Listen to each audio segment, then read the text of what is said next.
Are you still hearing me? I'm still coming in loud and clear. Yeah, I can still hear you. Okay. It's still good. Yep. Alright, cool. And coming in pretty loud, actually, so that's good. Alright.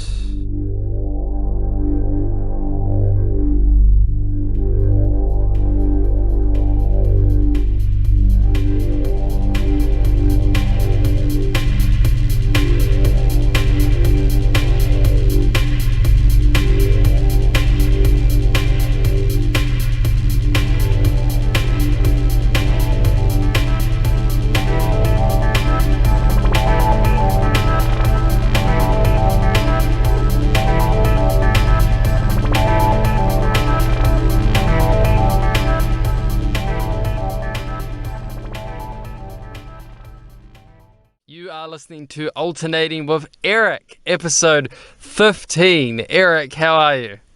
I'm doing quite well, thanks. Being a nice day today, but I decided not to go outside and just stay at home and do absolutely nothing else. And what about yourself? Well, the weather is kind of shit, so I don't blame you for not going out.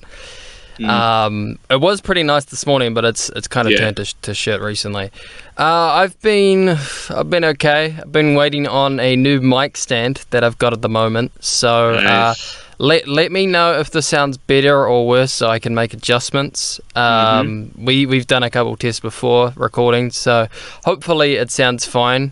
This is just better for me personally because I had to hold the mic stand. Sorry, not the mic. I had to hold the mic and also the pop filter and all a bunch of crap. And now I'm just holding the pop filter, which is a lot less, pain. So yeah, not much has happened this week other than really trying to wait for this mic stand, seeing what's happened with that. And then also trying to get other podcasts out in the meantime. But I went and did something non-geeky this week on our podcast. I went for a walk out in the Whitby, out on a bushwalk. Oh, nice. Yeah, I managed to get out on a bushwalk because you're allowed to do that on level 3 now. So I took advantage of that and went for a nice serene bushwalk. It was quite nice. Yeah, I used to travel around Whitby for a bit, a couple of years ago, and it's a massive area. I wouldn't be surprised if there's some good bushwalks around there. I've got a bushwalk path like right behind my house. Ooh, wow. Yeah, he's just showing me a picture, and that looks beautiful. I should really show you a picture, but I've got this. This is a audio podcast, so you're gonna have to describe the picture. It looks like a lot of beautiful hills, and it's just looks like a beautiful serene view. And while I'm getting my picture up, here we go. So this is a massive little panoramic picture. Oops. Ooh. Of Is that in Javel? This is up in a small hill, basically behind my house, called Mount Cow Cow. Oh, I've been there. Yeah, this is also where the BCL TV communications tower is located, where you can climb up and see it, and if you're brave enough, climb the electric fence and touch it. No, I don't really do that. But basically, other than the view, it was a beautiful bushwalk that I did, and especially since it's basically farmland as well up there. So I walked around the pathways owned by farmers, and you're allowed to, as long as you don't disturb the sheep and cows, but then again, the sheep and cows will like you if you feed and pet them. But it does make for a great walk, and it makes for a good time to have, and good amount of exercise as well. So that's something I've been thoroughly enjoying for the past few weeks. Well, yeah. And pretty much, that's been me. Other than that, it's been my non-geeky thing. Otherwise, it's just been, so to let our audience know, we're in what's called lockdown level 3 now.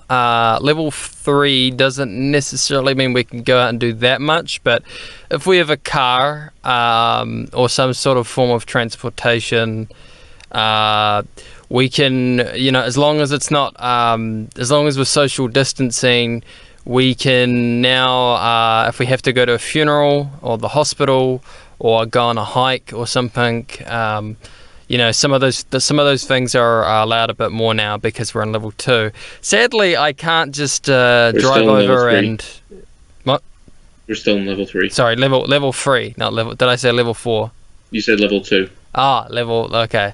Level 3. We're close to level 2, but we're on level 3. Just one more week. Yeah. So sadly this means that no live show with Eric. Can't just go see Eric in general, physically. But we can also order food in as well. And I did order pizza in the other day, and I ordered in this mic stand as well. So yeah.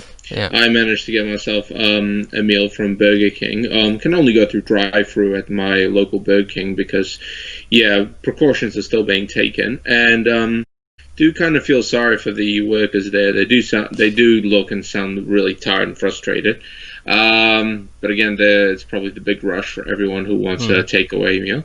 And for things I've been trying to order a new desk for myself.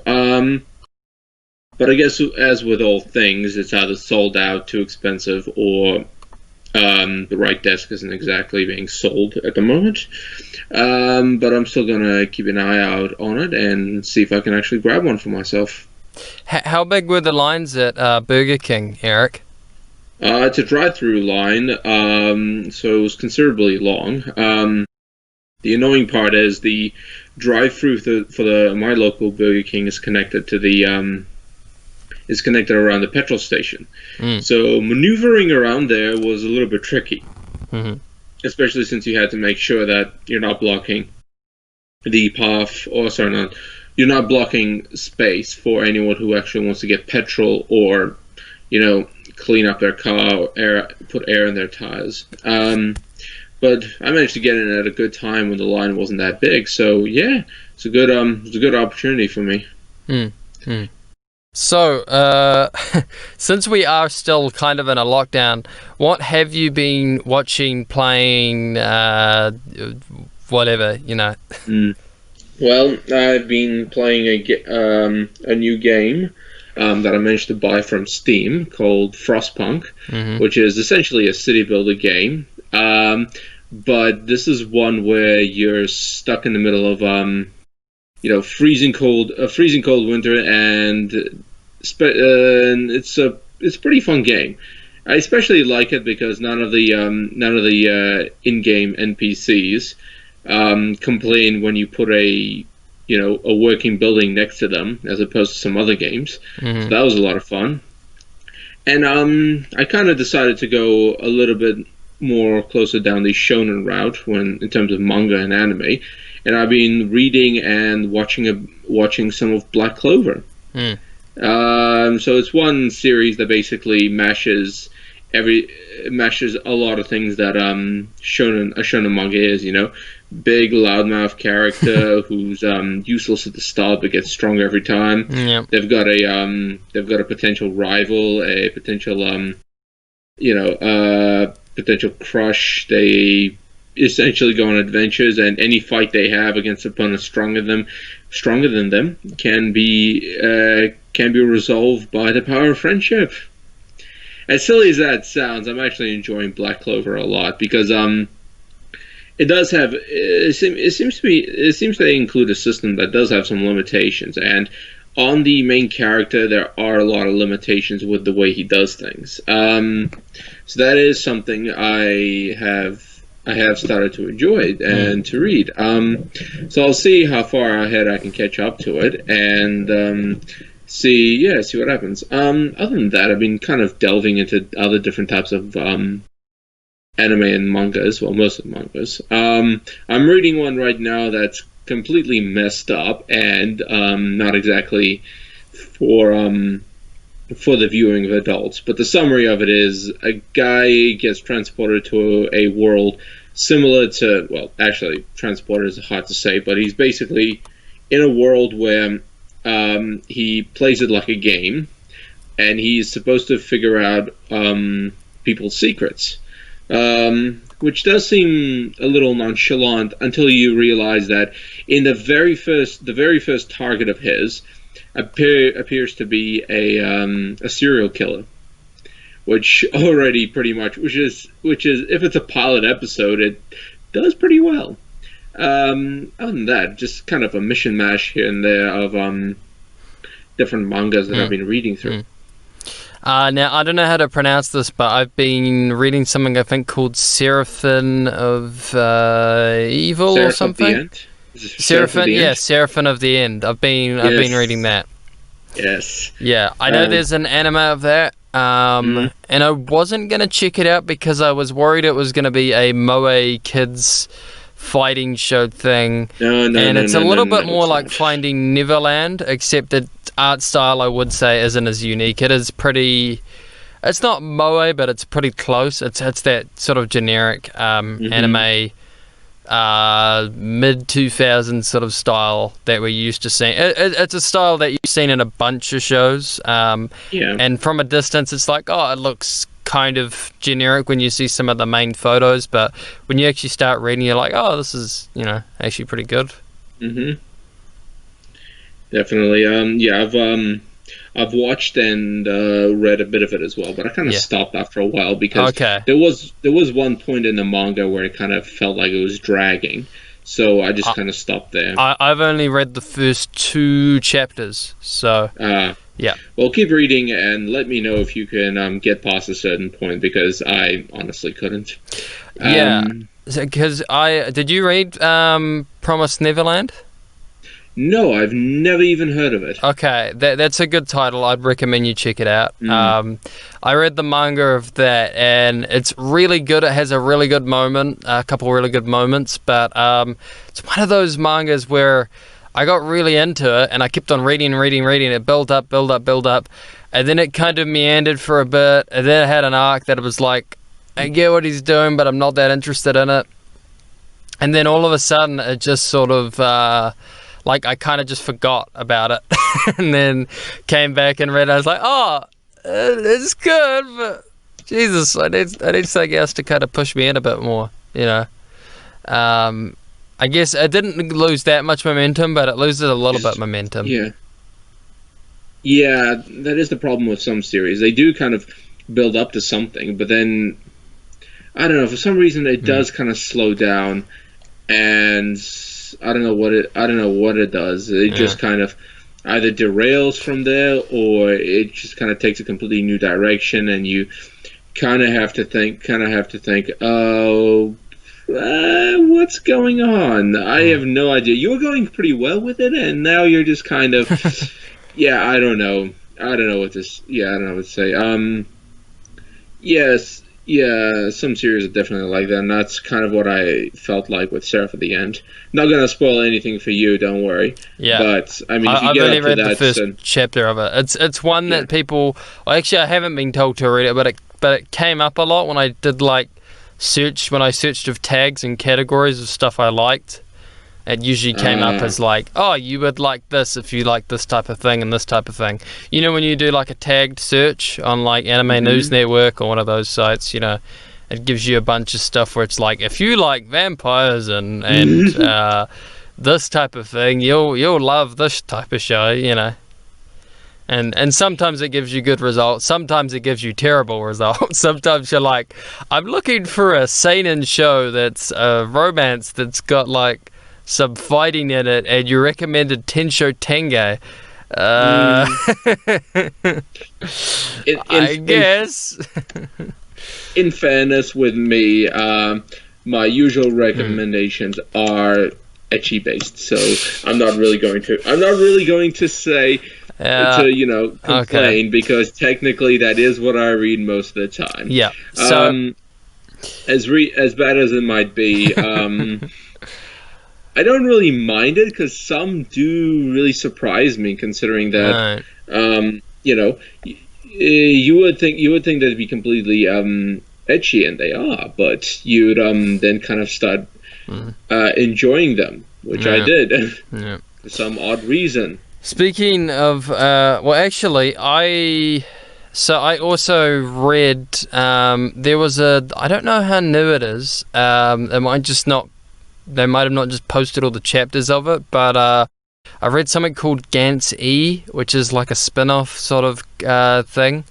It's got nothing to do with the it's not the Gantz characters. I can tell it's clearly drawn by Oko Hiroya because Hiroya's art style is definitely there, including the fact that like the main character kind of just looks like Kei but with a different hairstyle and a little bit older.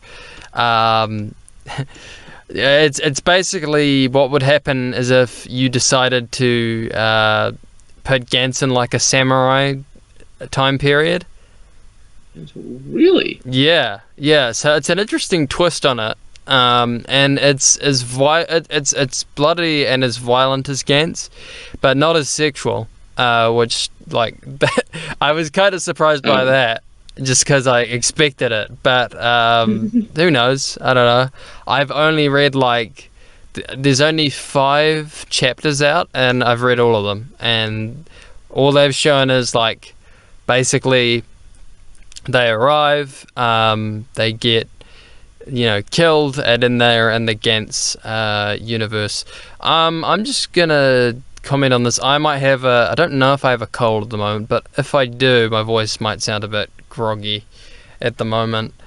Because I have had a bit of lately my nose has been a bit blocked up. So I'm just gonna apologize just in advance if that's coming across. Are you hearing that, Eric, or is it just me that sounds a bit nasally?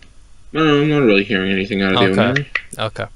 I just thought I'd bring that up. But yeah, I'm reading both of those. I've got 3 more episodes of Golden Kamui to finish.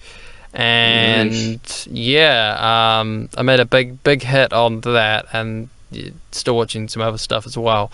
But that's been pretty good. There was a nice little moment in one of the episodes that I kind of liked. And I've been going back because we have Netflix here. I don't usually watch that much of the anime on Netflix, but I did watch, not technically anime, more of a cartoon, but I watched Avatar, The Last Airbender, went back and rewatched a couple episodes of that. That show's still pretty good. No, I mean, there's nothing wrong with watching that series. No, nothing wrong. You can still tie it to some elements of anime tropes and even shonen tropes that would make it. It takes from a lot of Eastern sources, not even just anime, kung fu movies and stuff as well. Yeah. But it was good. I've rewatched a couple episodes.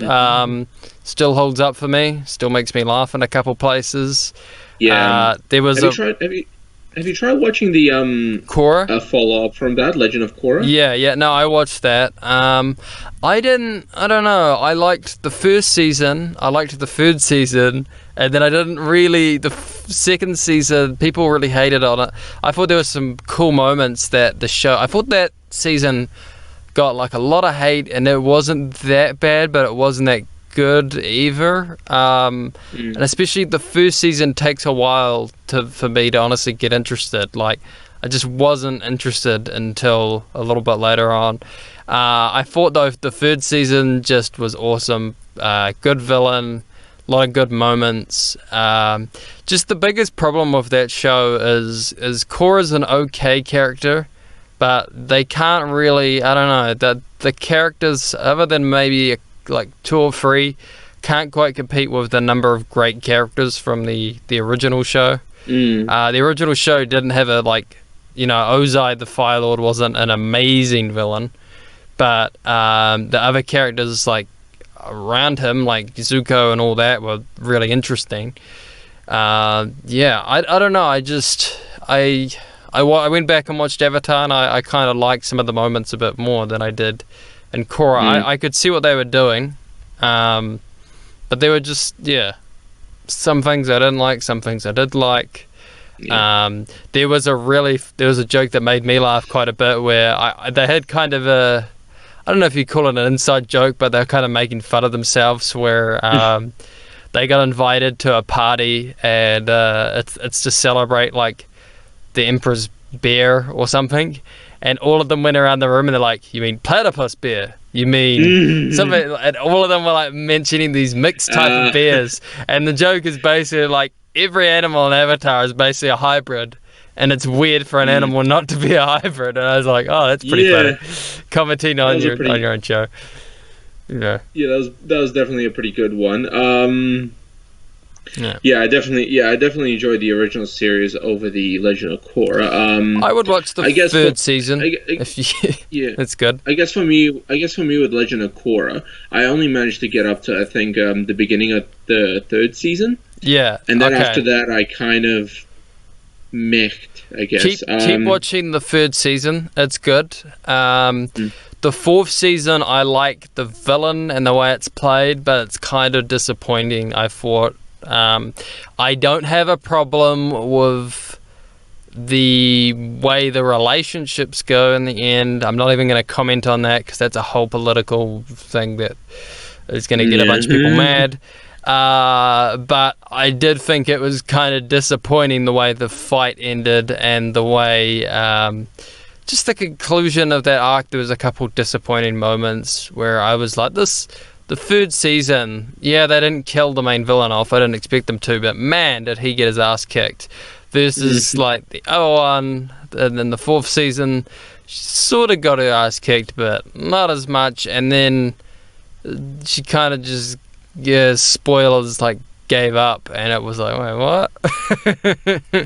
What? So a little bit disappointing. To be honest with the fourth season, but I really enjoyed the third season. Zahir was a great villain, and Henry Rollins, who's from Black Flag, did a great job voicing him.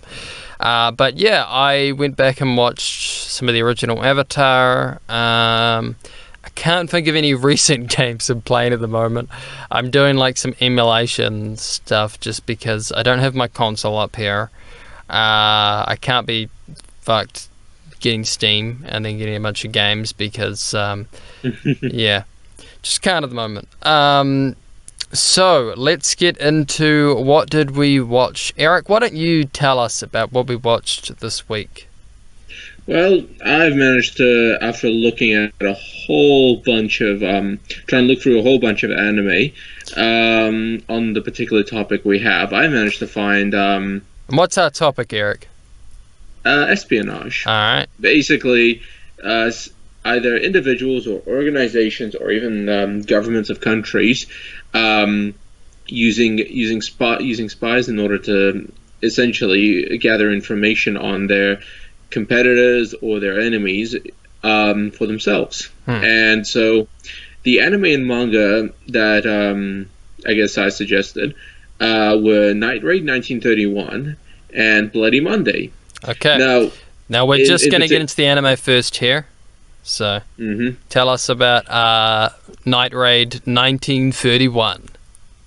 Well, Night Raid 1931 is something I found that gave me almost a similar vibe to Joker game. In that this was essentially a series about espionage, about countries having to find and gather information and to prevent sort of I guess any sort of catastrophes by by whatever use they can. But unfortunately, where it differs is that Night Raid 1931 has included the use of special abilities, beyond human comprehension. So these abilities are pretty low scale. They're nothing amazing like creating fireballs or raising people from the how dead. many episodes of this did you watch, Eric? Because I only watched episode 1. Same here. I watched episode 1 as well, because I kind of got tired trying to look for a good espionage series that's as close to normal as it can be. Would have gone with Joker game, but that's quite quite well known at the moment. Yeah. And with Night Raid 31, that's nothing I have heard of before. And watching the first episode, I did thoroughly enjoy it.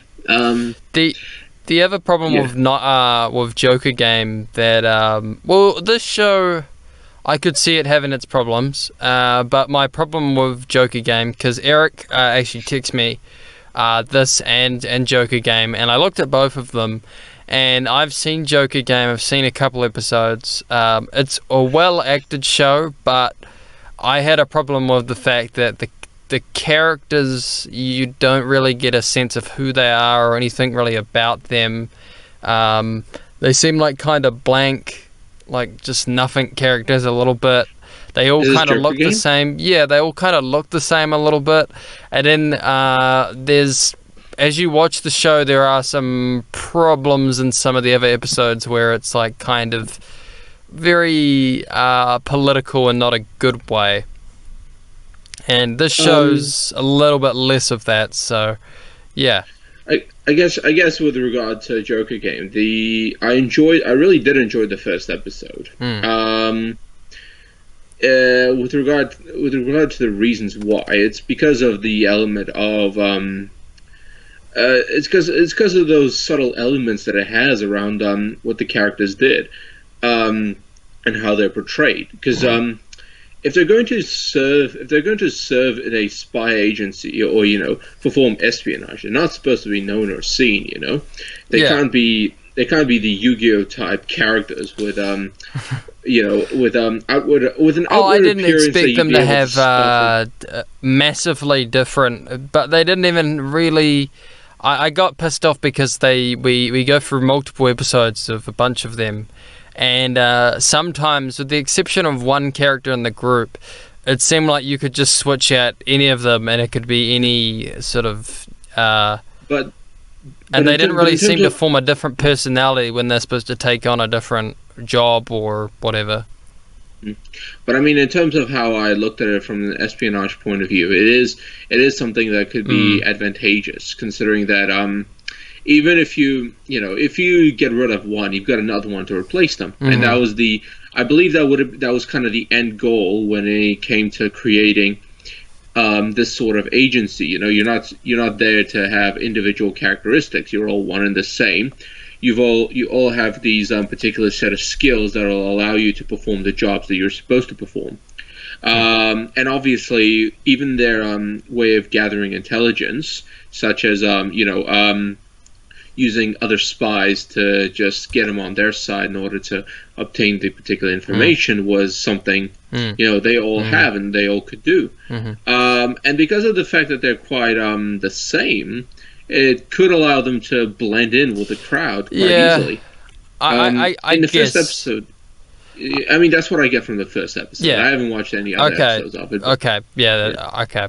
But this isn't a review for that show. I just thought we'd bring up why we didn't review it. But we did decide to review the show Night Raid 1931. Eric, can you... Oh, okay. I'm going to have to put a spoiler tag here because there's no way we can talk about this show without spoiling it. It's a show that, while there are some minor details that are revealed pretty quickly in the first episode, there's no really overall premise. It's, well, at least in the first episode, and what I saw from the second episode, it seems kind of like an episodic thing. The only premise we kind of could give away without spoiling anything is that there are spies, and they have, from what I could see, psychic powers, and it's the 30s. That's all we could kind of say about completely giving it away. But so Eric, the best way to describe this, at least what we can get from the first episode, is that this is set in a territory of China which does actually exist. So some elements of this episode does tie in with real world historical instances, such as the area known as Manchuria. However, the characters in it and some of the events and obviously other elements don't exist in real world events, but such as the territory, which is Manchuria, does exist. And this isn't set in Japan, but primarily is set in a territory in China, which of course does include does include some, as I said before, real world historical perspectives. But I think that's where it kind of stops, because the occupying territory of that, the occupying government of that territory, I don't think that exists. I'll have to look back on it to see, but in any case, the force, this government force has control of that territory, and obviously this special group has been created to maintain a sense of order against outside forces or even internal rebellion, using the special abilities that each character has. So there's really no main character about it, because each character has their own, from what I can see. A few of the characters have their own motivations, their own stories, and exactly what their own particular theme. One of the characters apparently can, in some way, control time.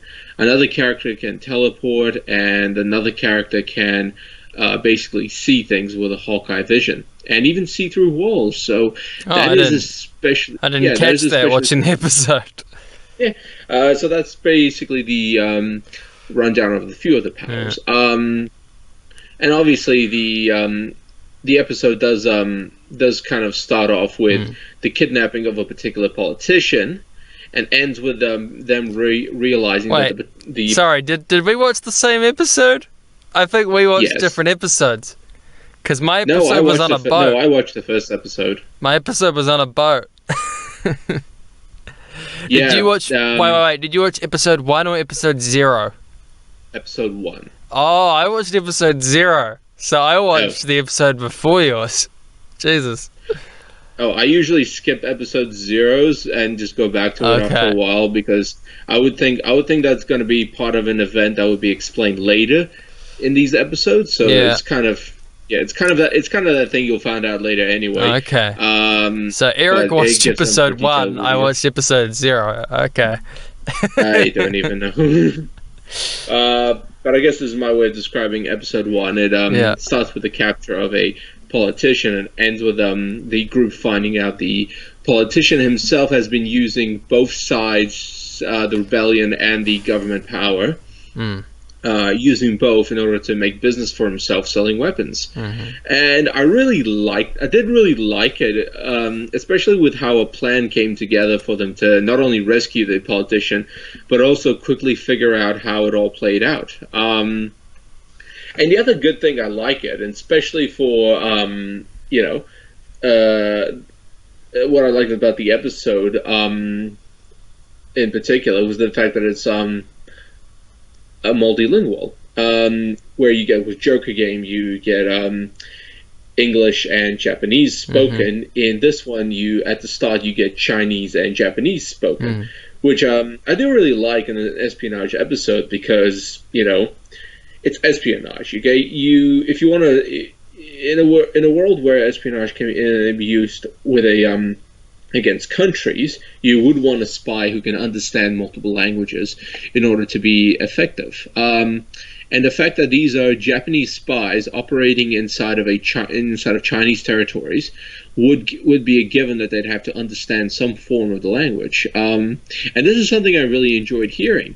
And it's more of that in this series than it is in Joker Game. In Joker Game is just against one, I don't know, some asshat American diplomat or administrator official, whatever he was. Japanese person, like it's that very... Yeah, and he was... Yeah, it was funny of hearing him scream out in English, which I thought was pretty good. And then switching it back to Japanese and all that. But this show's Chinese and Japanese, did you say? Sorry, what was that? You said this show's like Chinese and Japanese? Yeah. It seems to be spoken in both Chinese and Japanese, especially at the start, which got me a little confused. But then I realized they do switch it up, after a few minutes, to Japanese. And that is something I like hearing, because, in an espionage episode, you could at least have multiple languages spoken, which does which does actually sound pretty cool. But that's my personal opinion.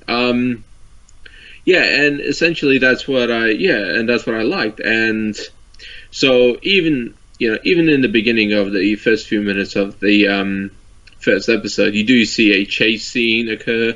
You see, already the operation already taking place.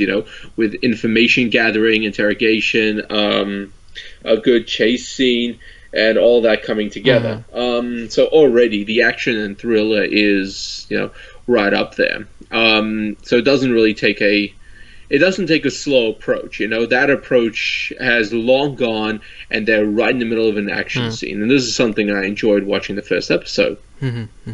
But I guess that's my spoiler for the first episode for you, Connor. Spoil this episode 0 for me, please. Yeah, episode 0. I never thought we'd have a situation like this where we both go and watch the first episode, and we both watch a different first episode because there's an episode 0. Bloody next time I'm not even gonna. I'll just ignore episode 0. If Eric does, I'll make you watch episode 0. So in my episode, we only get introduced to, I think, 2 members of probably the main group that you saw, which was your group about 5 people in episode 1. Yes. Okay, so. Yes. My group was 2 people and one sort of old guy who was leading them, kind of a bald guy in glasses. Yep. But there was a girl and this guy with this kind of tanned guy with I think he had silver hair or something. Yeah. So we get those 2. That's Natsume and Yukina, and they're introduced in our first, I guess, episode 0. And the plot for that is interesting because you mentioned your story takes place in China. This is on a boat that we find out later on, spoilers, is going to China. And it's a Japanese film company, a production company, making what appears to be I guess a Humphrey Beauregard type neo-noir type movie on a boat. I just guessed that by the clothing and the dialogue and stuff, and it's very much these you have all these actresses and all these extras that have been hired from Nagasaki, and apparently they came in for auditions and stuff, but no one seems to be talking about something seems very suspicious about it. And this girl Yukina, she's kind of keeping to herself. She gets approached by this boy who's a cameraman. He talks to her and tries to flirt with her, and she's just not having any of it. And this attitude of hers attracts the director, who's looking for kind of a femme fatale type character in in a scene. And they get her to come in. She plays the scene with this guy. The scene goes well after about 25 takes or something like that. And then we find out that basically this, spoilers, film director is basically hired all these girls to be... he's basically doing human trafficking. He's trafficking all these girls with his production company over to China. And basically, selling them as prostitutes. And he's working with this other Chinese lady who's probably part of the triads or something like that. You wouldn't think that looking at her. She's kind of just this good-looking girl in a shipao, the traditional Chinese dress. But I think she's got poison fingernails or something like that. And she's kind of like a typical femme fatale type character. Pretty, girl that's gonna backstab you and that sort of thing. And she's working with this film production guy. He gets quite drunk. They basically try and steal these plans. They get attacked by the Chinese girl. There's then a kind of unpleasant moment with the film director trying to basically rape one of the girls, spy girl, because she gets poisoned by the claws while the Chinese girl runs away from it. Thankfully, this gets stopped, and we find out that one of the hairstylists on the boat who's working in the production crew, he's a spy. He also has like amazing kung fu, and he basically, or karate, and he goes and beats up a bunch of the guys on the enemy ship that's trying to get away. And we also find out that the guy who was the cameraman at the start of the episode is also a spy, and his name is Aoi, and he basically goes and helps as well. And by the end of the episode, we are revealed that these guys are all in the same spy group, and they're all working together now. And yeah, that's kind of just a bit without giving away too much. There's still some other details I didn't give out, but that's the gist of the plot for episode 0. That sounds like a pretty wicked episode. All things regarded, considering that my first episode was, I guess for all intents and purposes, the first episode was, I guess it was a little bit lackluster. It was mostly about the same group finding out that the man they were trying to rescue, who's getting kidnapped and kind of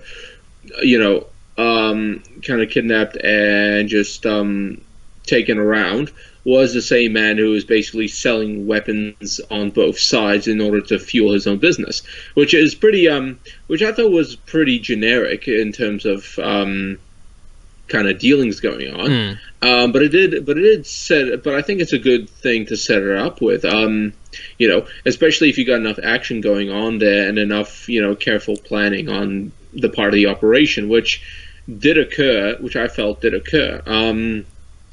But in terms of that episode 0, that is quite, that's definitely a different start to the series than what I saw. We do get to see some psychic powers, but it's not till the very end of the episode where we get to actually see some of that in action. Yeah, but I mean, the good thing I think about the series is that psychic powers aren't overpowered. They have massive limitations on them, which I think would make up for a good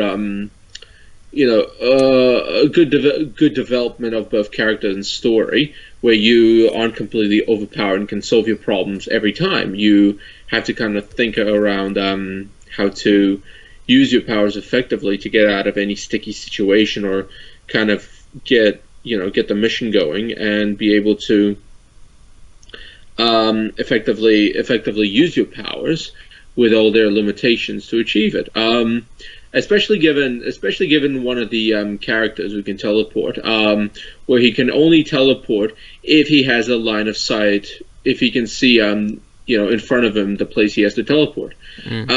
Which is if anyone is familiar with the DC series of The Flash, there is a villain included in, I think, is that Mirror Master, where he can like look in a mirror or like a reflection thing, and he can teleport? No, this is another villain. It's a pretty second-rate villain, and one I never remember. She's only been introduced in season 2, 3, and 4-ish. Okay. Mostly just 2 and 3. Okay. But what she can do, she has the ability to teleport to any place she can see, at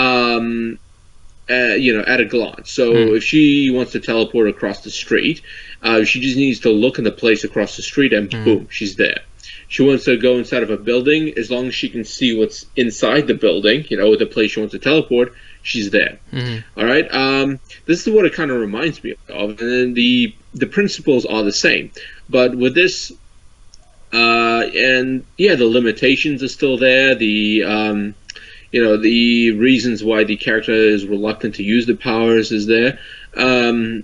It's a really good take on how these characters who take on espionage missions but have these superpowers also display these limitations, and the reluctance that comes with it to use the powers due to limitations. and something, yeah, that's something I kind of enjoy because it doesn't make it bore. It doesn't really make it boring. It I guess sounds that's like what I'm your trying to say. episode had more psychic stuff because I think there was just like one power moment, and I barely even remember it because that's like all that happened. I guess the poison nails maybe might have been a superpower as well. I didn't really think about it. In Um, fairness, it's not exactly hard to get nail polish with a bit of frog poison in yeah, it, as long as you don't accidentally scratch yourself. I was thinking that's kind Um, of an espionage thing that I've seen before, and like mm, no offense, but I've seen in kind of like racist caricature type, mhm. like neo noir type espionage things, where it's like the creepy Asian, don't mean to offend anyone, but that these movies were made in the 30s and stuff. So obviously different time period. But let's talk about some of the. Well, actually, I wanted to ask you this because we talked about how this is in different languages. Interestingly enough, mine didn't have any Chinese until like there was no. I think it's Mandarin that's been spoken. It doesn't sound like Mhm. Cantonese to me. There Mhm. wasn't really any Mandarin until like near the end of the episode, and there's this Chinese woman, and she speaks no Mandarin until maybe like the last end of the episode. Yeah. But most of So the it episode was is. just in Japanese. So, my question for you: were you watching this in Japanese? Were you watching this in dub? What were you? I was watching this in, I guess, Chinese Japanese. What? So No. it What I was mean it is, did you was watch with this English dubbed or subbed? subtitles. Sorry, what? Did you watch this dubbed or subbed? Subbed. Okay. So essentially, yeah, I watched that, and yeah, it was pretty good. It was pretty good to hear the language spoken were Chinese, Japanese. Mm. And I guess given the organization being tied to Japan in some way, and the territory being China, it does have some real world relevance, considering the relationship between Japan and China, Mm. with it not being good, but on the understanding that both countries are so close to each other, there is no way they wouldn't, send spies or send agents to each other's territories Mm. to look out, to overlook what's actually going on. Mm. And from this, yeah, it's kind of from this that actually caught my interest, because um, the little bit of real world relevance that occurs there does make does capture my interest, and it makes it yeah, it just, for me personally, made it more interesting to see some of this tied to what actually happened to the world, and how the Mm. relationship worked out in the real world, Mm. and how it's being Mm. portrayed in anime. Mm. Can't say there's a lot of meaning to this portrayal, but I'm assuming if I keep watching this, It there seemed might be like the something there. history aspect of it really interests you. In some way, it did. Mm. And it is something I would like to continue watching to see how it Okay. actually ends, or how it develops. But Watch yeah, I mean, at episode the 0. moment, I'll have to look back on episode 0 first, and then go from there. Yep. As embarrassing as it was to miss out on that episode. But yeah, I thoroughly enjoyed this series, more for the kind of tie into the historical perspective, and also because regardless of there being Mm. superpowers involved, the limitations included do make the characters do hold the characters back from actually constantly using Mm. these superpowers Mhm. to solve all their problems, which does, I guess, get a bit boring after a while. Mm. And this is something you don't want kind of happening to you, where you get really bored. You're looking at a espionage episode, and all these characters. If these characters had these big, flashy, explosive type powers Yep. that could be out of control, you'd think this is just no. What is this? But these guys, all their powers are so limited. You'd be like, cool. You can't do much, can you, with those powers in, certain situations? Well, they're not. They're not. I mean, they sound like they're pretty good. They're not. They're not too bad. They're not like you can teleport, but you can only teleport like 1 meter in front of you, or something shitty like that, or Yeah. you can only see through certain types of wood, Yeah. or like There's have a darker than black type superpower where you've got to do something really shitty. Where it's like you've got to break your knuckles if you want to teleport or something like that. It's like, no, fuck that. yeah. In this one, there's no real hard payment when it comes to these powers of these characters. But even then, the limitations do kind of the limitations are still there, and they still they still kind of still make it much more interesting to it's still more interesting when the limitations are so are enough that they don't need a high price, but at the same time not so overpowered that the character can just solve every problem with these powers. So Yeah. I wanted to talk about the let me say that again. So I wanted to talk about the sub and the dub of this. So I watched the show just like Eric in the sub in the Japanese. I will say I don't speak Mandarin or Cantonese, but I didn't notice any like problems with it, which can be the case sometimes when these shows are like dubbed into another language. If they have to speak, obviously we all know about like when they have an English speaker and a Japanese anime. We've all seen the hilarious clips sometimes online of that. But there can also be cases sometimes, not always on the Japanese side, but I've seen movies and stuff where they've needed to have someone of like a different language portray. I've seen actors from China, for instance, play like a Japanese person, and sometimes their Japanese sounds really off, like what we would think of when we hear an English person, who's from Japan speaking English or something like that. It's a little bit broken, or it sounds like it's mispronounced or something like that.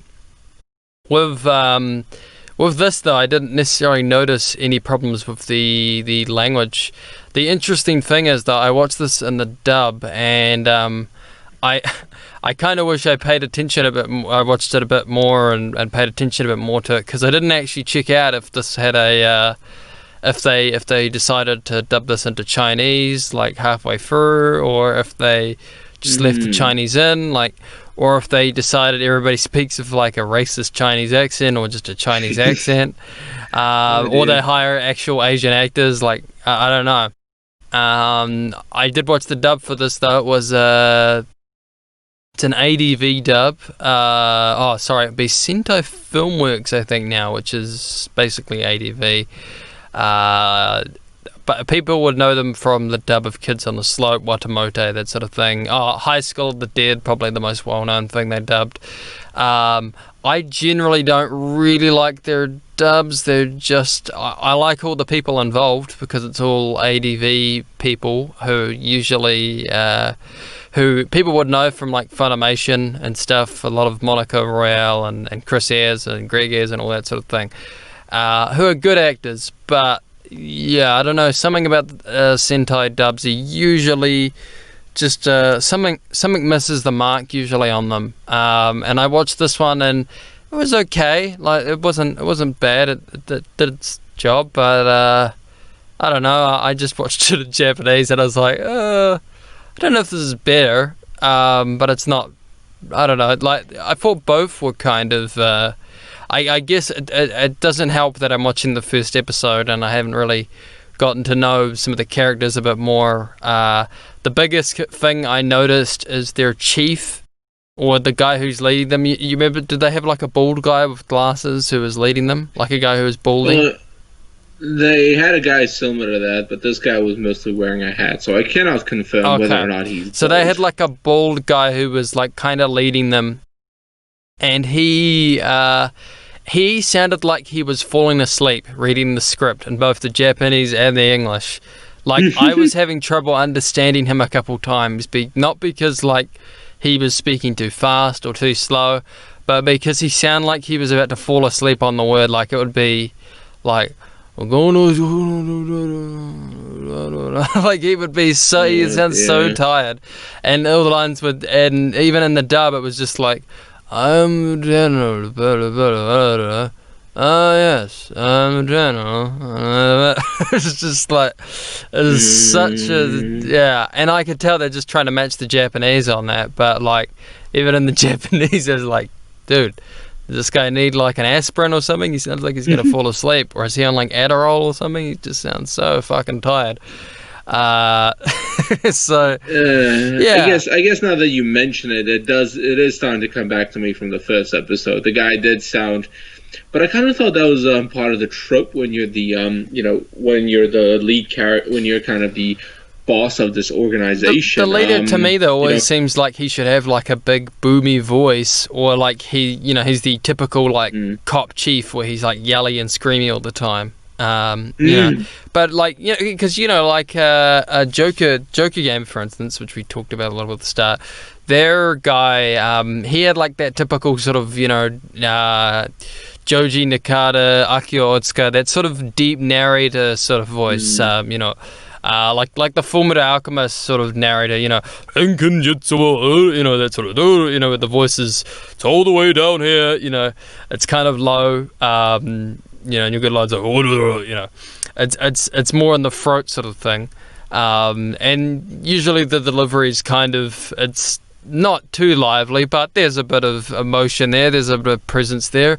This guy, I'll give them one thing, if their leader is meant to be a really old dude who's senile, then they've definitely captured that, because I was definitely thinking, this dude's like, is it nap time for him or something? Like, is he looking for his oatmeal? Like, It's a bit mean, but I'll agree with you in some regard to that. And I think the other thing about the I guess the better appeal to the leading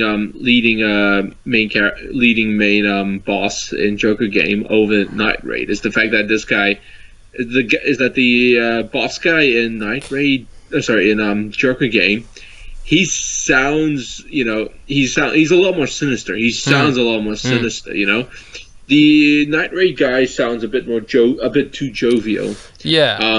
In comparison, he's a bit more. Even when he fake laughs, it sounds far more jovial than it does with the Joker game boss. Joker game boss, he's not kidding around. He's not there to take he's not there to take your shit. He's just there to, tell you what to do, and if you die in the process, whatever, you can be replaced. What did you think of the so you watched the show and the sub, what did you think of just the characters in general? I did like them, and I did find the switch of one of the characters or a few of the characters switch from Chinese to Japanese language a pretty interesting aspect as well. And is that the girl or the main dude? The two main dudes, because there are two people I remember Kazura can switch and between the two Aoi, languages. I think, are the two main dudes. Yeah.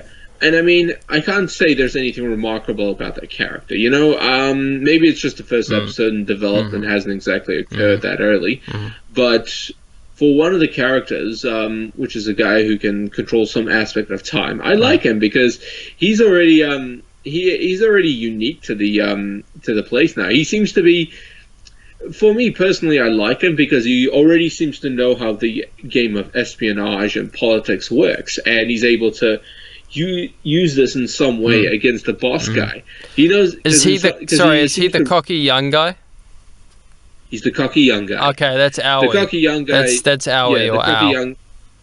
The cocky young guy seems to have already has an idea about how it all works and what it's all about, and he's used that sort of experience to go to the boss and say, hey, there's all this, and plus I also know about this, so in the future, let's not screw each other over. Mm. He makes it. He makes a stand on against the boss, saying, saying in a way, you help me, I help you. Neither of us get dragged to hell for this, which is something I already found appealing about the character.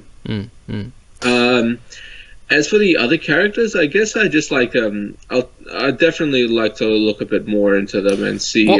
What did you think of the main female character, Yukina, or Yukina? I mean, not much. She seems to have some close infatuation with the character who can see through walls and see very far away. Oh, okay. But then again, that also seems to extend to all the other characters in the team.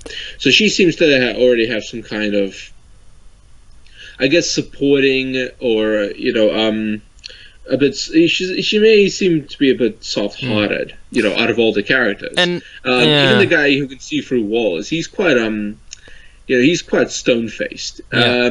I didn't see that much. I guess expression from him. That the tall dude with the silver hair and the darker skin. Dude. Okay. Yeah, but as for the main female character, it is. Yeah, I mean, I'd like to see a little bit more and see what her story is, and see whether or not that'll make her any interesting. For now, I think, I really can't give a thorough opinion on the character. Yeah, in my one, I didn't really like her. That's actually one of my cons here. She just seemed a bit really standoffish, not very nice. And then I didn't like that later on. She's just like kind of weak, and then it's just basically used as like, we gotta save her or whatever. Like, she doesn't do much. Which I was a bit disappointed in, but it sounds like they do a bit more of her in your episode, so that's good to hear. Let's get into just a couple of the pros and cons. So I've already brought up the female character thing. I've brought up the dub being kind of okay. So one thing I did want to bring up is I did watch the show, and I did almost worry a little bit that this might be one of those shows where it starts off really good and then fizzles out. I'm hoping that's not the case, but with some of these type of shows where it wasn't that popular and it's an interesting theme, sometimes they start off really good and they kind of fizzle out. A show I watched that started off really good but kind of fizzled out, maybe we'll review it. It was called like Hakata or something like that, ramen or something like that. It's set in Fukuoka or something like that. It's a interesting setting, and I thought the first 4 episodes are really good, like really solid. First 4 episodes introduce you to the setting and all the characters. And what the problem was, they introduced 4 episodes and they basically wrapped up the entire story. Like they had an arc and they like wrapped up everything you needed to know about the characters, everything that like motivated the characters, just got basically wrapped up in 4 episodes. And then they said, let's go to 26. And I was like, no, just stop at 4. Make it an OVA or something, or turn those 4 episodes into a movie. And that would be my only problem with this, is if it like has a really good arc and then like it introduces all the characters like it does this really great thing, gives us all these great plot twists, character developments, all these great like twists and turns, and then it kind of like it ends and it's like, well, where else do you go? And then it's just like, well, we're just gonna continue, we don't really have any, let's do a baseball episode, let's do a beach episode. I'm hoping that's not the case of this. I wouldn't think it would be. All my problem would be is if the show gets really repetitive and it just does the same thing over and over again and nothing really changes too much. There are some shows where I can excuse this, like I don't mind that Hell Girl season 1 and 2 sort of do this, because in both those shows, if you follow it enough, they get to a certain point where like, no, we're not going to repeat you think, we're going to put a twist on it. So I would hope this doesn't get like either too repetitive or fizzled out. That would be my only other con. And then the only other con I had was the opening drags on a bit. But What did you think, Eric? What are some of your cons for the show before we get to some of the pros?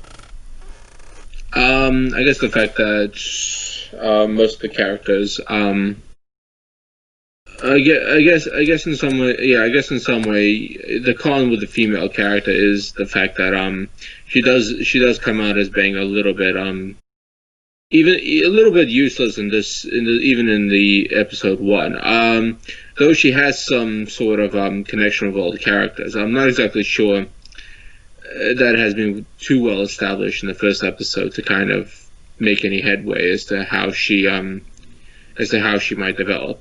I mean, in terms of the animation, it's okay animation. It's pretty good.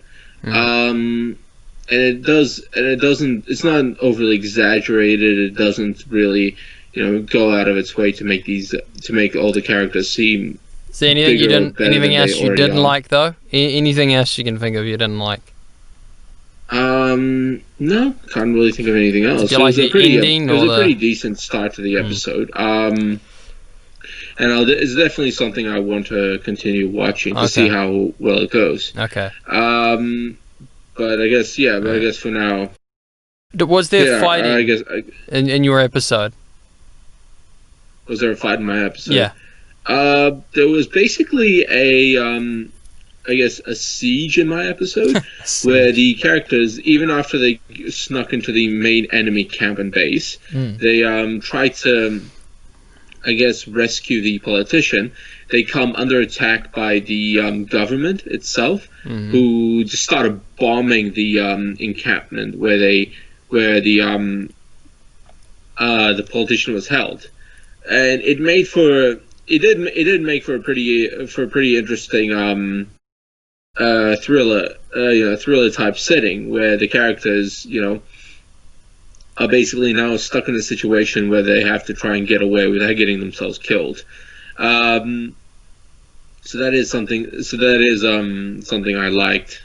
That is definitely something I liked. As part of the episode, mostly. Yeah, I thought the fights were well choreographed and the characters looked good, like the art looked good. This show, one thing we haven't brought up that I actually got a bit of a Bakano vibe from this. Even though Joker Game, which we talked about, was actually done by the Bakano people, this show actually gave me more of a Bakano vibe because it's in early settings like the 30s and people have got like kind of superpowers. So it kind of gave me that vibe, and I would hope that the show's a little bit more like Bakano and a little bit less like Joker Game, because Joker Game did have the problems that I brought up where it got a little bit repetitive and that sort of thing. So final thoughts. Let's just wrap this up. And then go to break. I definitely do like it, and I want to continue watching it, just to see what happens. And considering it is it's an espionage episode that I like as much as Joker Game, it is something I will continue to watch, and will continue to see whether or not I can maintain that interest. So. Yeah, I thought it was an interesting show. I'll give the first episode a go this time, and I'll see what I think. I hope there'll be some more development, and that's my thoughts. So we're going to go to break, and we'll be back with the manga review and the Finish It segment. All right, catch you after the break. Cool.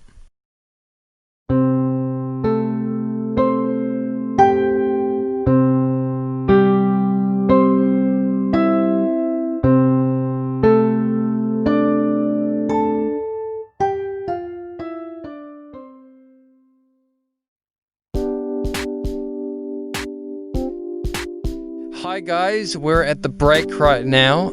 So guys, you may not know, but I do another podcast, not just with our great guest Eric here, but I do another podcast called Insert Cast, and we have multiple guests on that podcast where I basically interview people in the audio industry.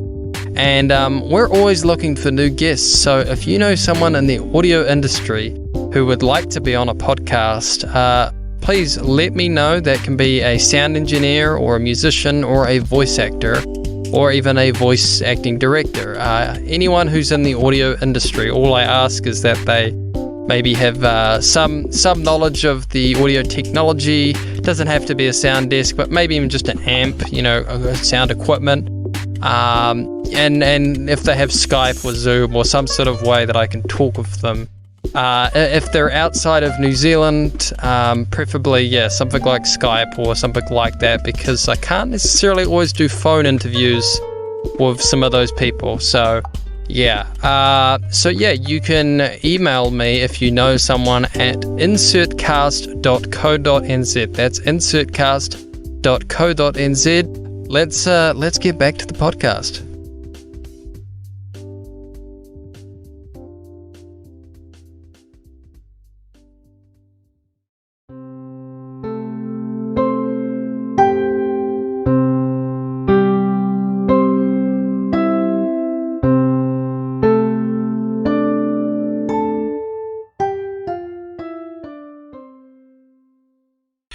We are back from the break.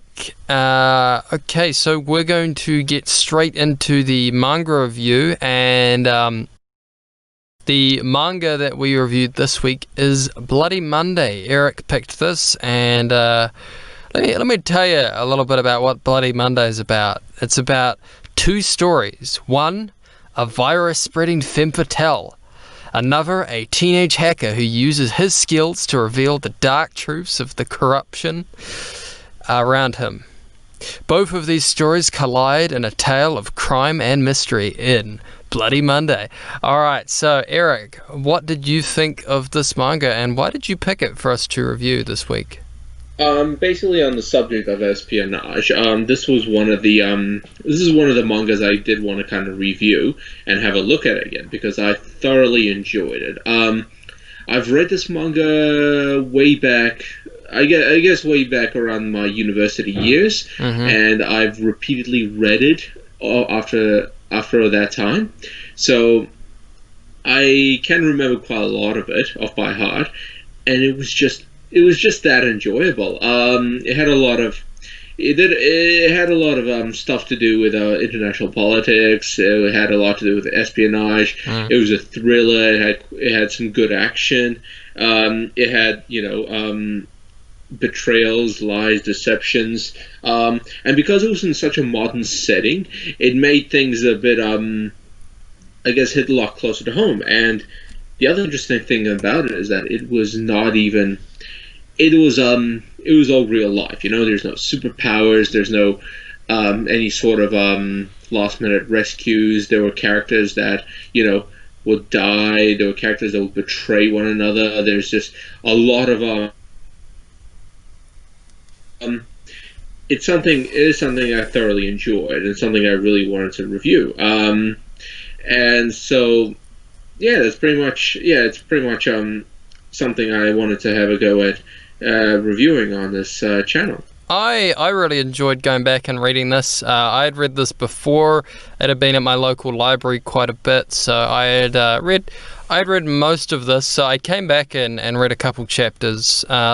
Interesting that Eric picked this, since one of the main, the start of this manga starts with a virus being spread. Thanks a lot, Eric, for picking a virus-related manga in this time period. That topic is kind of second compared to the fact that this is still an espionage series. Yeah, the virus is just one topic. It could be anything, weapons. It could have been drugs. It definitely had a different impact on me though from when I read it the first time, because I remember liking almost this female character when I first read it, and now I read it, I'm like, oh, she's actually really scary. This virus spreading is really scary. And it's spreading in your homeland of Russia. Let's get back to that a bit later. And she basically spreads like a skin virus. So I'm going to get a bit into the plot here, so a bit of a spoilers. So there's this girl, she's a woman, she's a lady. So this lady is basically she's she's even more the definition of a femme fatale than what we described in our anime review. She's definitely that, and she's got the dark hair. She's possibly Japanese, I would guess, of Asian descent, and she's hanging out in Russia. She's been kind of flirty with this guy. This guy kind of gives her the tips for spreading this virus thing. And then she basically, we find out later on, spreads the virus to him. And there's documents of this that are hidden. But meanwhile, while this is going, our main protagonist, who's a hacker, has to deal with an incident because he's part of the school council, I believe. And his team have to deal with the fact that one of their teachers is basically this horrible... very strict guy who's basically basically expelled 2 students for, I believe, kissing or something like that. To him, public indecency. He didn't expel them. He suspended them, I believe. Suspended one of them, at least, and kind of caused that person to attempt suicide. Attempt suicide, yes. Yeah. So our main protagonist gets involved. He's secretly by night this amazing hacker, Falcon, and he basically rats out the teacher in our first arc. Shows that he's kind of this perverted, lecturous guy behind the scenes, showing the corruption, and then they need a new teacher. So this is where our lady from the first story, little part of the story, comes in. She's dyed her hair blonde, or she's wearing a blonde wig. I can't remember which one because and it she could be either one. Yeah, and she basically comes in. No one suspects her, and she basically comes in, pretends to be the teacher. Sort of plays around with the students. Doesn't really seem like she's taking her job that seriously. She's mainly just trying to find out who this hacker is because she has an inkling that it's a teenager. And this leads to some interesting moments, including her chucking our main protagonist guy's laptop in a microwave and saying, "Oh, I thought your lunch was in there and I was just going to heat it up for you." Not suspicious at all. Yeah, so that happens, and then more stuff just keeps on colliding from there. Yeah. So, Eric. Yeah, it's pretty much the gist of it. That woman is later identified as kind of a I guess a freelancer, in a way, but not in a good way. When you think freelancer, you think, a jack of all trades that can do anything for a job, but usually has a sense of honor. Well, this is kind of a complete opposite. The woman is, hired to just help out this group who are just a bunch of who are basically a cult to continue spreading chaos across Japan. Just because there's another grand plan to all this, but you have to read all of the second and third season to get an idea of what this grand plan is. But in the first season alone, you do get to see this woman take part in a large grander plan, and she's not exactly the most the focus on this. The main focus of the series is Fujimaru Takagi, who's the main hacker. And he's got his own friends and he's got his friends and allies to help him with that. And he works alongside a secret organization in Japan, which is pretty much MI6, but a lot more subtle, way more subtle. And so they kind of try and kind of follow a lead of clues and a lead of murders and all that to try and figure out exactly what's going on, because as it turns out, their country seems to be under attack, and they're trying to figure out who's behind it, what their motives are, and how big this whole situation is. And it gets bigger and bigger and bigger from there. It's really enjoyable because of a lot of the espionage elements involved with this. You get to see, even though the cult is primarily Japanese, their leader isn't. So in a way, this seems to be a sort of espionage-ish play of sorts, where a foreign power comes into in some way, not only just kind of gain information on the country, but also use that information to sabotage and kind of destroy it from the inside, which is, which does happen in a way. And yeah, kind of continue, and yeah, kind of as the story continues, everything it develops quite well. The main character, I guess my gripe with this is the main character stays almost the same. There's hardly any changes. But with characters like, say, Ikuma Kano, who is one of these agents of the Japan's organization, secret agency, he develops pretty well as a character, and I like him. He's one of my favorites. Yeah, even more of a favorite than the main character and his best friend, Otoya Kujo. But I guess, as you kind of continue on reading it, you do get, the story does get darker and darker and darker, and the best thing about this is there's like no life-saving situation where everybody has a happy ending. Somebody dies, and somebody gets a heart broken, somebody there's a lot of there's a lot of turnarounds and a lot of deaths in this series. But of course, that's kind of what makes the story quite compelling, because there's a realistic twist to this that I don't often see that much, I guess. A lot of some animes do have a saving grace for characters where they all live happily ever after. But in terms of Bloody Monday, there's next to no saving grace for characters. Once you get shot, once you get beaten, once you get poisoned, that's it. You're done. There's no magic. There's no magic cure. For you. No Dragon Balls. Exactly. No Dragon Balls. No Phoenix Down. No no perpetual god to come down from the sky and touch you on the forehead and suddenly you're alive. No ninjutsu that's like resurrection ninjutsu or something. Exactly. And so in a way, this is what makes the series enjoyable, as sad as it is, because there's impact. The impact is more real with this than some other other series. And reading through it, I really could not stop reading it. I basically had my nose in the manga at the library, just reading through what I can. The sad part is it's only season 1 in the library.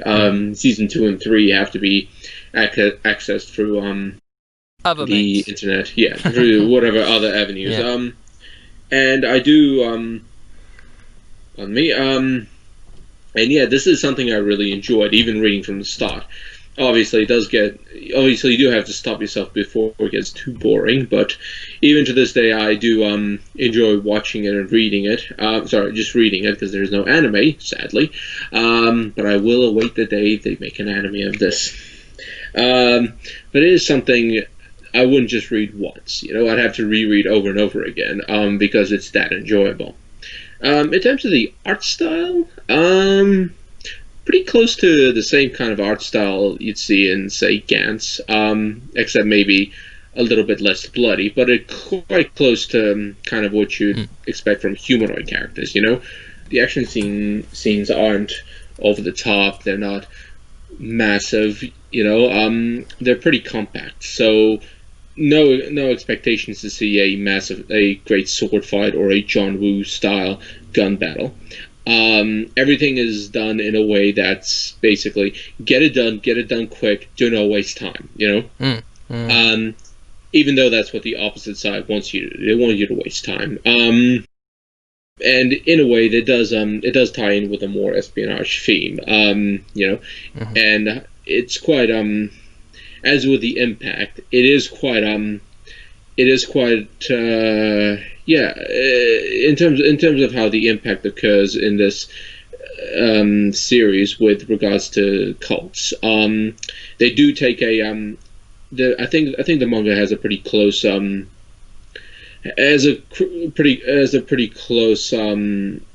a good idea of how cults would impact the country and even the government if they're lay out of control. We've seen other cults in this world, like in the real world, like the People's Temple, and even some cults in Japan that have made that have gathered people together for some sort of faith gathering, and then at the end, a lot of deaths occur. In terms of cults and bloody manga, the theme, that sort of theme still carries on with it. But in that sense, it is a good manga to read, and it is good to read it more than once, because it is really enjoyable, especially if you like espionage. So let's talk about some of the pros and cons of this manga. So one of the first things I noticed with this manga was it's a little bit dated. Now, not that much dated. We're not talking about people with 80s style haircuts, or people like having to having to like carry around certain things for their computer. You know what I mean? Like having to use floppy disks and stuff. There's nothing that outdated here. I think this is maybe the start of at least USB 2 maybe coming in.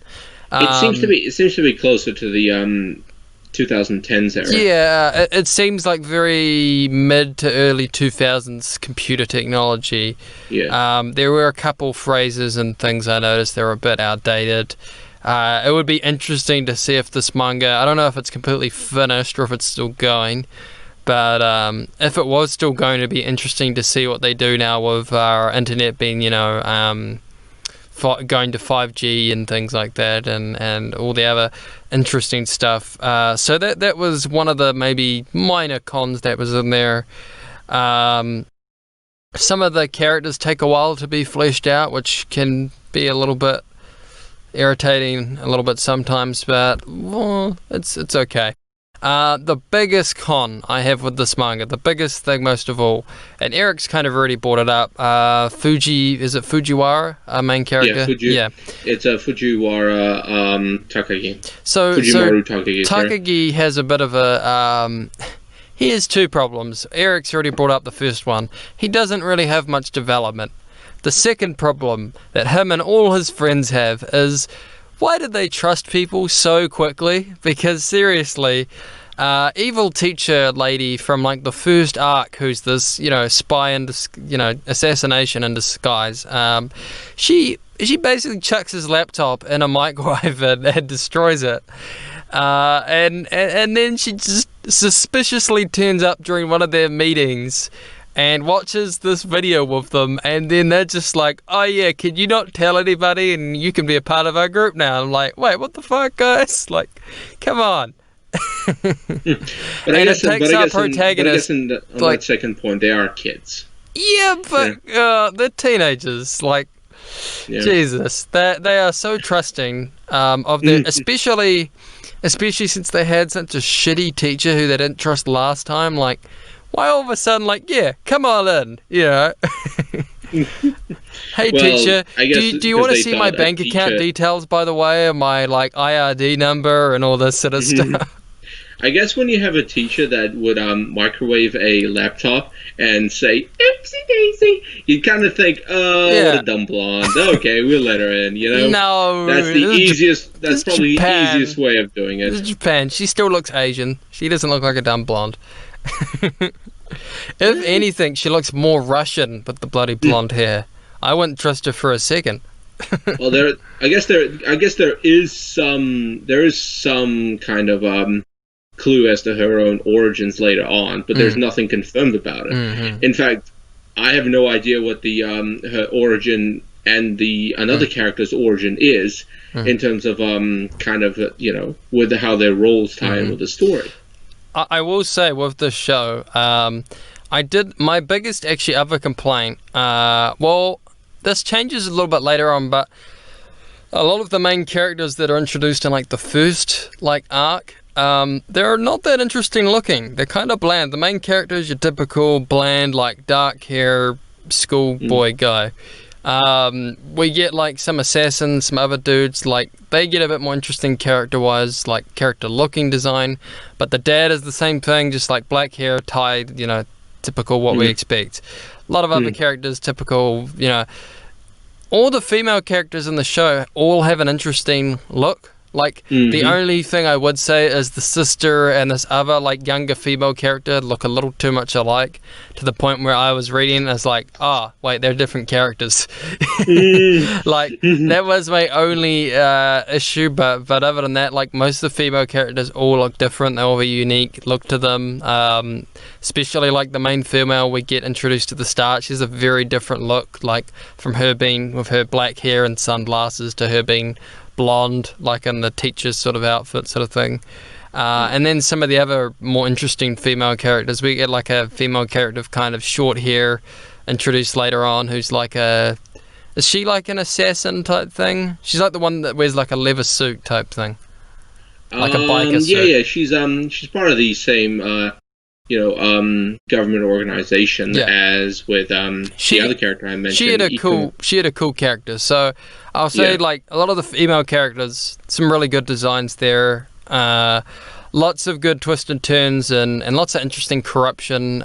This show can be really, this manga can be quite brutal. It doesn't hold back on like the deaths and what they look like, which can be quite impactful, as Eric's mentioned before. I did want to ask you this. The first arc was set in Russia. What can you tell us anything about that, Eric? Was there anything interesting you noticed, maybe about the way the dialogue was written or the characters looked, or?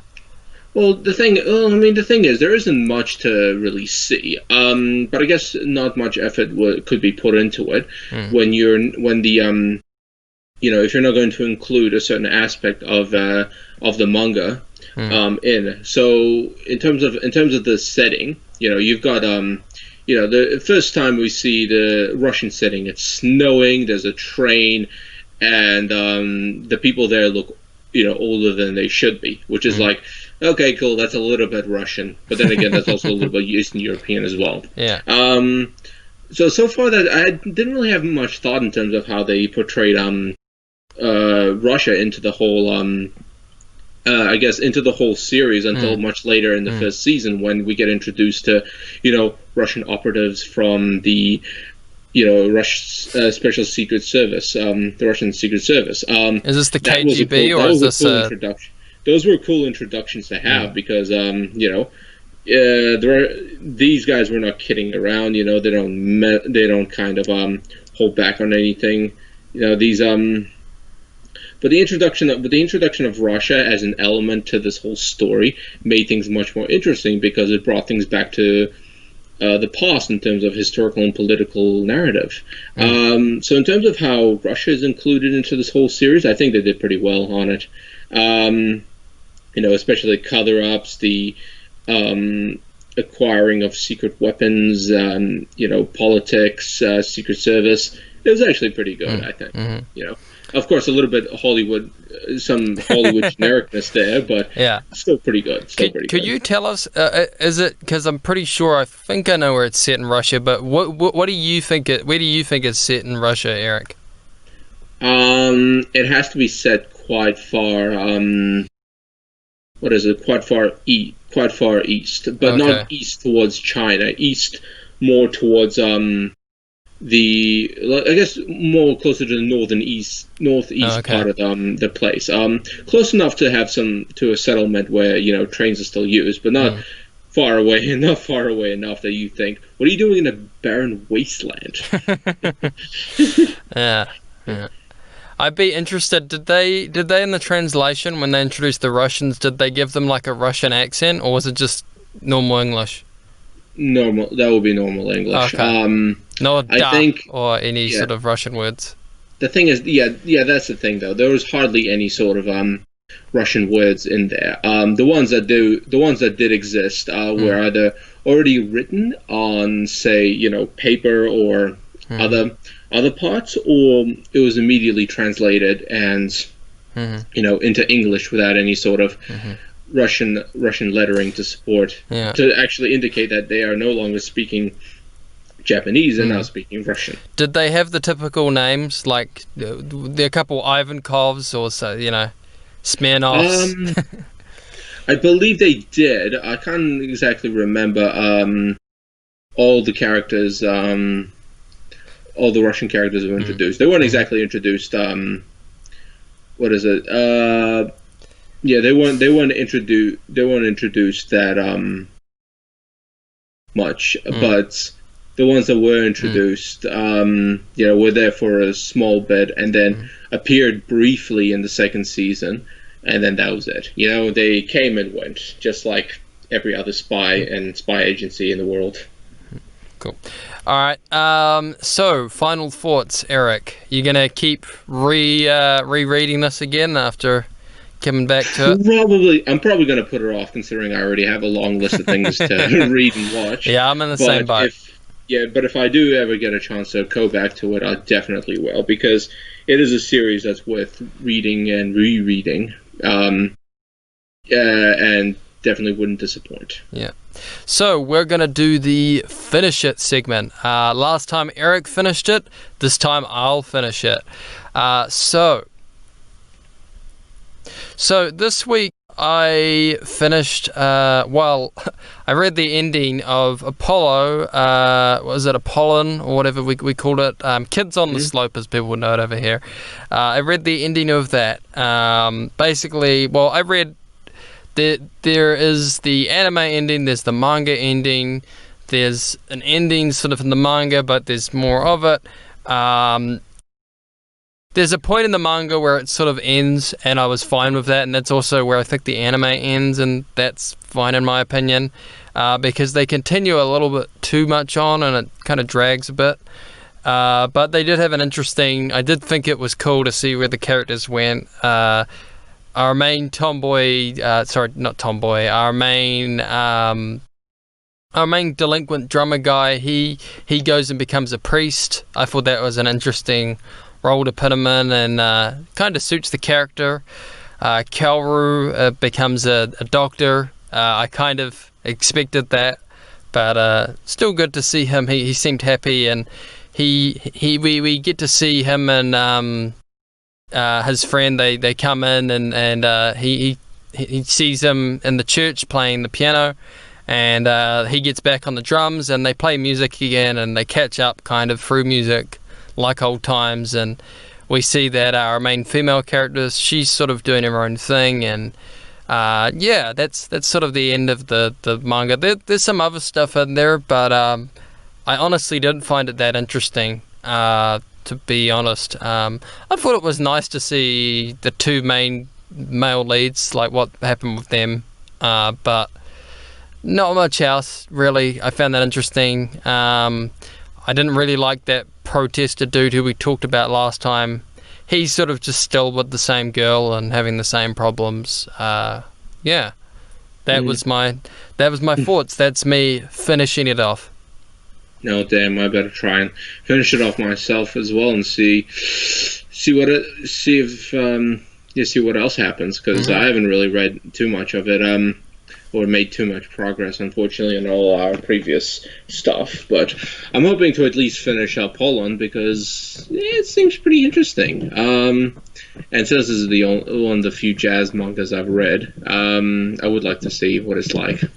So, this has been Alternating with Eric, episode 15. Catch you later. See ya.